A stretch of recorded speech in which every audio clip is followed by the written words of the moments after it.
check. Like, if we get between now and Maryland, if our run game still looks like it does, I mean, that is a gigantic red flag, and it doesn't matter who we're playing in the playoff, including maybe even the group of 5 team, depending on who that is. So if they don't get that fixed, big concern. And looking at the teams that we're playing, I mean, Washington's a pretty good team. Minnesota's pretty good. But then Purdue might be the worst team in the I think they are the worst team in the conference. They're one of the worst teams in Power 4. And they play Maryland in the year, and this is the worst Maryland team that Mike Locksley's had. So you got to be able to get that fixed between now and Maryland. Washington's, I'm just looking at their stats here. By far, Washington, maybe USC, but probably Washington, excuse me, has some of the best names in college football. Shawn, how many of these names do you think you'd be able to pronounce? Well, let's try. All right. Tupu Tala. Yeah, 50 tackles, 2.5 sacks. Doing great. What about Carson Bruner, by the way, 3 interceptions, another great linebacker. How about their safety there? Oh, Baba. No, it's not an A. Fabiculanen. Babaculanen. Babiculanen. All right, it's not too bad. We got that. Yeah, they got some names. So I know, like in Hawaii, if you see 2 vowels together, you pronounce each of them themselves. So like that edge player there, Vo'oi to Unifi'i. Just keep adding syllables. Yeah, they got names. They got great names. Lot of sacks. They got a couple guys there that got 3 sacks each. I mean, overall not a great team, but I mean their star guys have some sacks on here. I'm pretty sure the harder your name is, the more sacks you have on this defense. I think that's how it goes, right? And then Thaddeus Dixon, 8 pass deflections. I mean, that's like Joey Porter Jr. numbers there. Remember that game against Purdue? I think Joey had 8 pass deflections just in that one game. Just in that one game. We didn't mention Jed Fish, came from Arizona. I think he's done a really good job here. I think a lot of people expected this to be even a worse season for Washington. When I forget when I said it, but I was like, this Washington team is going to come in here and be better than people think. I actually thought they'd be a little bit better than 5-4, so I'm not gonna rest on that one. But still, 5-4 gets you as good as 7th in the Big Ten right now. So they're right in the middle of the pack. Yep, and I mean they have a pretty tough end of the year in November. Penn State, they still got to go to Oregon.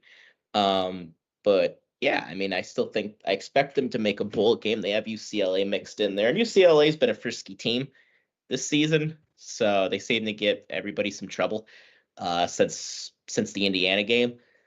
But yeah, they're a team fighting for bowl eligibility right now, and something that we touch on a little bit.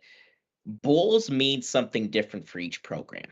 So if Penn State just is claimed to bowl eligibility, I mean that's not ideal. But a team like Washington that basically had to start over, that's a really good first season for them. And really since the Washington State game, they've been playing pretty decent. They got killed against Iowa, even though the first half things were a little closer than they appeared. But it's been a bit of an up and down year, and if they could close strong, I mean that could go a big way in a step forward for their program. And Jed Fish, if you remember the Arizona program he took over, I think he took over for Rich Rodriguez. That was down the tubes, and he was able to turn. Is there another guy between them? Maybe 2. No, just one. A&M guy. Oh, Kevin Sumlin. Mm-hmm. I guess they got tired of retread coaches. Is that how quickly it went? I thought there might have been even another think guy in between there. God, it feels like Richrod was there pretty recently. But I know Sumlin went there, ended up there. Yeah. Hey, we are back live again on YouTube and on X. It's been a brutal night for me here in the production booth. Just brutal. I don't know a lot of people realize that. I know you've mentioned this and you've given me plenty of credit throughout the years of doing this. But for those that are relatively new, we are podcasting, speaking, talking football, trying to sound somewhat reasonable while also trying to produce the show. And, well, it did not work today. Let me tell you, it did not work today, but we are back live on both places again. So apologize for that. We do what we could do. That's that right. Happens. Man, I'll tell you what. Slightly worried about this Washington team. Just think they're a solid team. You are very worried.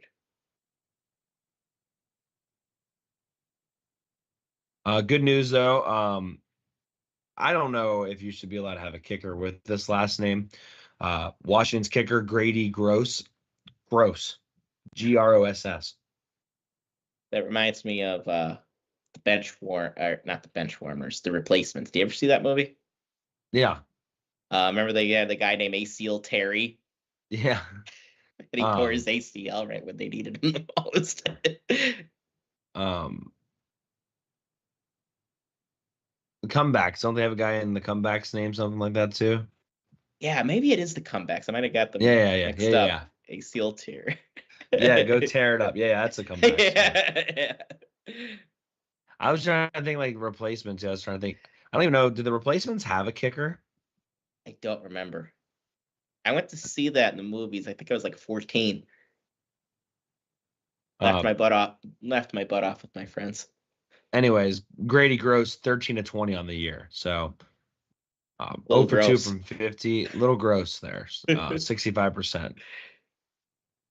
Yeah, you want it to be a little higher than that. You want to go to our I feel pick like 'em? 20 kicks is a lot. Well, am I wrong in that? Seems like a lot of kicks. It's a decent amount of kicks, I'd say so. Yeah. You curious? Yeah. Do you mind texting me the link for that? Yeah, I can do that. It's on Twitter now. Okay. That might be faster than me doing it because I'm just going to go to Twitter too. But you had, I'm sending it to you right now. You had really good too. So I didn't post the scores for last week. You had a really good score last week and this week. A lot of people had a good score last week. A lot of perfect 10s last week, or 2 weeks ago, excuse me. But this past week, terrible. People really stunk it up. So you and I think, may have had the best scores of the week because we had very similar picks, except I think you took Washington to win, and I didn't. Was the difference between you and I. But otherwise, you and I were right on it. Doing pretty good there. So yeah, people we made up took some Penn ground. State. That's right. Can't blame them. No. All right. Oh, I wanted to show you real quick. Kicking. Field goals. Attempts. Yeah, that's top 5 there for attempts in the country. Yeah, I knew that was a little bit of a. Most is Eastern Michigan. He's kicked 23. Some of these kickers, Texas Tech kicker and Kentucky kicker, are both 13 for 13. That's 100% best in the country. You're curious. I was going to say something about Ryan Barker, but I won't. Probably for the best. Yes. All right, let's get into the pick 'em. If you're watching live on YouTube, I hope I didn't run you off. Let us know who your picks are. Lighter crowd today, which I'm not surprised of, just given the nature of the beast. But we appreciate you guys being here. First game, Shawn, Iowa at UCLA. Both teams coming off of a win. Where are you going to go with this one? This is at UCLA, right? Correct. I am going to take UCLA. Iowa, Wow. every time, yeah, tough team to figure out. I think UCLA's been playing really tough with teams. Really good with teams. Having to go out to the Rose Bowl. I think UCLA. Okay, I'm going to take Iowa. Running game travels. Caleb Johnson, second best running back in the country right now. Maybe third. Purdue at Ohio State. Do I have to ask? OH. Yeah, that's going to be a bloodbath. Yep. I don't think I even put that spread on there because I was just like, it's going to be too bad. Minnesota at Rutgers. That's kind of a big one.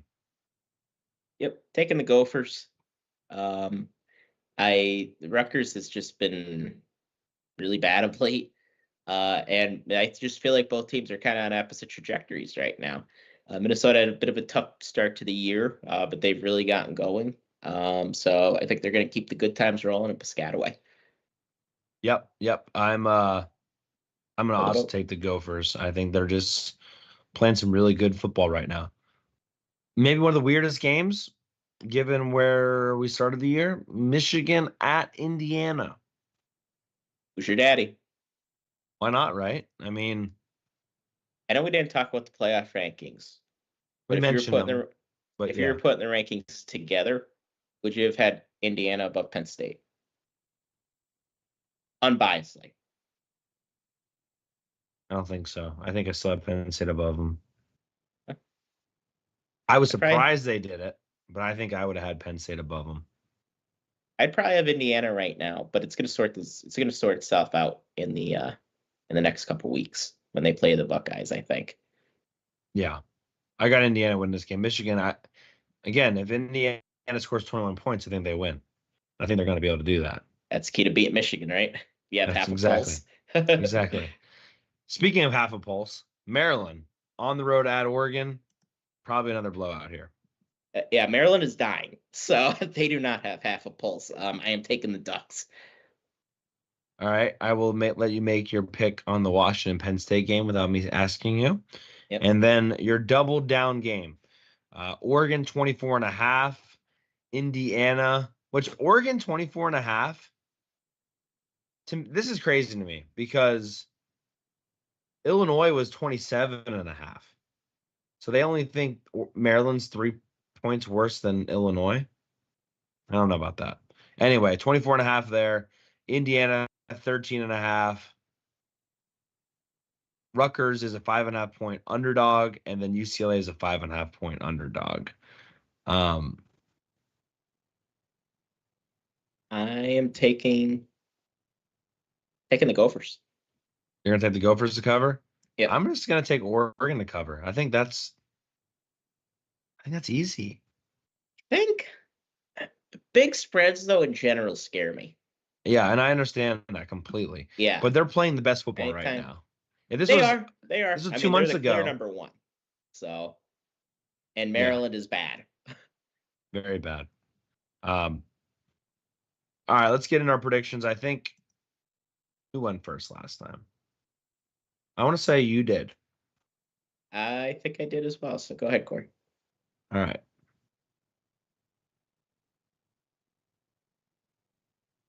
Well, it's almost been half a month since I took Penn State to win a football game. Boo. Really think I'm very curious to see how quickly Penn State gets over the Ohio State game. Very curious to see how healthy this team is. Denai Dennis Sutton said he's feeling a little bit better. Caden Saunders and Quentin Martin both practicing today, so we kind of burned that in the lead, but that's all right. But curious to see if they have a little bit more firepower on offense. Washington's coming with some serious momentum. I don't think it's going to be as pretty as a lot of people want it to be. I do think Penn State wins this football game, but I think it's going to be closer than people think. I'm going to go 28-20 Penn State wins. And I'll just throw out a bold prediction that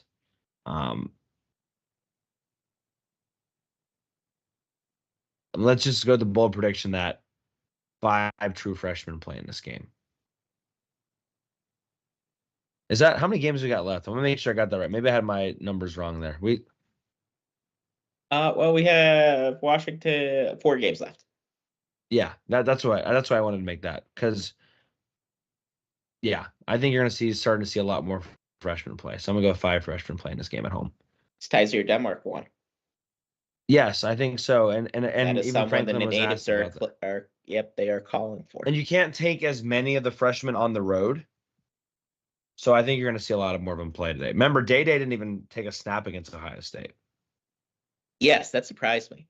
So anyway, 28-20, 5 true freshmen play.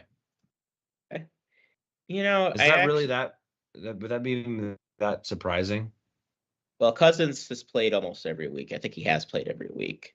Assuming Reynolds. Martin plays, Reynolds has played almost every week. Lane has played a lot. I think 5 is reasonable. Martin in Denmark, or Smith in Denmark. Maybe Corey Smith gets on the field. I think 5 is a good number. I like 5. Okay, I respect it.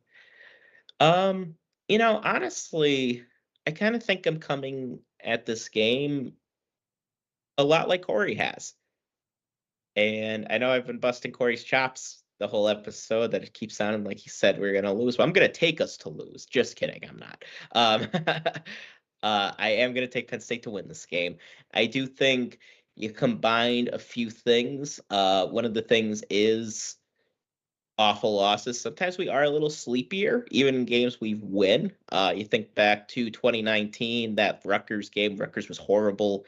Penn State played bad. Still won the game, so it's not uncommon. And that's not just a Penn State thing either. That's a lot of teams. So I think you merge that with also Washington is a well-coached team. They've been playing a little bit above their weight with teams. The only game that they really got trounced in was Iowa, and even that game they were close there for a while. I think part of why they ended up wearing down was the physicality of Iowa. And I do think something that you brought up, these explosive plays are going to probably be a little bit hard to come by in this game, because of how good Washington's secondary is. But as I said, we still have Tyler Warren, we still have Drew Aller, and I do think, now it's just kind of a gut feeling, to be completely honest, the run game comes along a little bit in this one. I think they're getting challenged right now, the interior of this offensive line, and I think they're going to step up to the challenge. I think we ended up winning this one in a kind of ugly way. I will take Penn State. I do not think they covered the spread. I will take Penn State to win 23-14. Nice. That's a good number. Yeah. I don't think I ever picked 23 before. And I'll say Kaytron Allen rushes over 100 yards. Bold prediction. That'd be pretty good. I'd feel better if they were able to do that. Yeah, I think that's going to be the type of game it is. I think we'll try throwing it on them, and we'll be okay at it. But again, I don't think there's going to be a ton open downfield. I think that cover 3 is going to present us with some problems. But I think we're going to be able to run the ball and win it. And maybe you see more Bo in this one. More so, not as much as the Wisconsin game. We're not going to go full time to Bo, but more so than a lot of the other weeks. Yeah, they talked about Bo a decent amount in some of the film studies this week. I mean, at the end of the day, you like to see Bo do some other things, besides read options, but they haven't done that yet. And I mean, the one encouraging thing about the Wisconsin game is I know he's able to do other things, and that was something that was a big question mark. Like, is this all he's capable of? And at least against teams of Wisconsin's caliber, no, he is capable of doing more. Now, I don't know what that looks like against the elite teams, but against teams like that, I kind of think of Washington on a similar definitely more similar level to Wisconsin than Ohio State. He could do that. Well, Shawn, are you coming up for this game? I am not. I will be watching with my grandpa. At least that's my plan. I don't think I even talked to him yet. So, Grandpa, if I know you're watching, want to come over to the house for the game. So Fair enough. I invited myself over. Yeah. But I don't think I'll mind. I will be at the game and hopefully see a good Penn State whiteout win on the Peacock. Yes. Peacock. All right, well, that's all I got. The home of the whiteout. Home of the whiteout. That's a hell of a phrase. Welcome to 2024 college football. Yeah. Not our best performance today. Apologize for that. You'll live. Yeah, we'll be all right. Thank you, Cory, for producing again. Yeah. Shawn, Kane. I'm Cory Lestochi. You just listened to a really crappy episode of Hardcore Penn State Football. See ya.